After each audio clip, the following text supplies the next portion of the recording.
Sahabat sebangsa dan setanah air, New Mind harus segera mendeklarasikan untuk memposisikan dirinya menjadi yang terdepan. Sama seperti apa yang dideklarasikan Xi Jinping setelah peringatan ulang tahun Partai Komunis Cina yang ke-100. Dia sampai saat ini terus mengkampanyekan Make China Great Again atau MCGA, mirip dengan maganya Trump, Make America Great Again. Saat ini ada 6 kebijakan terbarunya untuk dalam negeri Tiongkok yang ketat dijalankan. Salah satunya apa yang dilakukan pemerintah kepada Jack Ma yang membuatnya Jack Ma terdiam tak berkutik. Oligarki salah tempat Jack Ma itu. Apa yang dilakukan pemerintah Xi Jinping? Dipisahkannya sistem pembayaran dengan marketplace, Alipay dengan N dan lain sebagainya. Kebijakan lain yaitu apalagi? Perusahaan Tiongkok yang go global dan kepemilikannya masih didominasi oleh warga negara Tiongkok dan BUMN Tiongkok didukung penuh oleh kekuatan pemerintahan Partai Komunis Cina. Namun perusahaan lokal yang dimasuki investor asing dikerdilkan. Ini membuat geger dunia finansial seminggu terakhir ini. Sosialisme ketat dilakukan secara otoriter, di mana yang kaya diambil haknya, sebagian besar dibagikan ke rakyat dengan tangan besi. Diratakan kekayaannya, diambil hampir 40% tambahan untuk negara dari tahun-tahun lalu, atau kekayaannya diambil 40% lagi untuk rakyat. Intinya Tiongkok untuk Tiongkok saat ini. Xi Jinping mau ambil balik kekuatan ekonomi dalam negeri, tidak bergantung asing dan uang asing lagi, juga diambil dari tangan oligarki. Persis seperti Rusia. Putin ambil separuh kekayaan oligarki di Rusia. Kalau Tiongkok yang kaya itu PKC, kalau Rusia yang kaya itu Putin Incorporated. Efek Xi Jinping tadi, jadi bagaimana? Faktanya saat ini saham-saham perusahaan seluruh dunia yang investasinya di dalam negeri Tiongkok merah semua warnanya dalam seminggu ini. Dunia keuangan seluruh dunia panik. Aksi Xi Jinping ini cukup mengagetkan dunia, karena kalau Tiongkok mau, ternyata Wall Street jangan-jangan bisa kolaps. Hal ini udah ada di benak banyak pengamat. Mereka pengagum Amerika saja yang taat buta tidak melihat bahwa Tiongkok sekarang sudah banyak keunggulannya terhadap Amerika, termasuk sektor keuangan. Karena apa? Karena negaranya otoritarian yang dapat pemimpin yang bagus. Kita sebentar belok diskusinya tentang otoritarian dan demokrasi. Kalau kita dagang ada yang namanya upside dan downside. Dalam bernegara juga ada yang namanya upside dan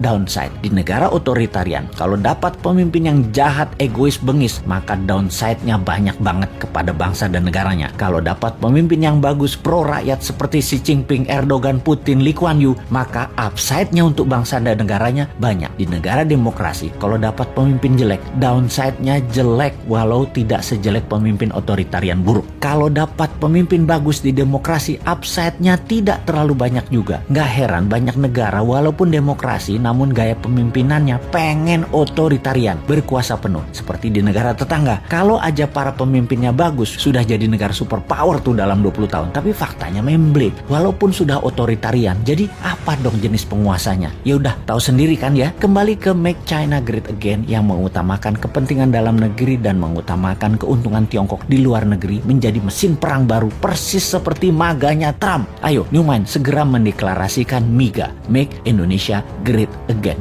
Indonesia first. Apa-apa Indonesia duluan dan apa-apa Indonesia yang harus untung. MIGA mengutamakan kekuatan dalam negeri, di mana kalau ada FDI maka produknya diutamakan untuk dipakai di dalam negeri atau untuk ekspor, dan syaratnya lagi 100% bahan bakunya adalah bahan baku dalam negeri. Lebih diutamakan lagi sesungguhnya apa? DDI, Domestic Direct Investment, investasi putra bangsa. New Mind gitu loh.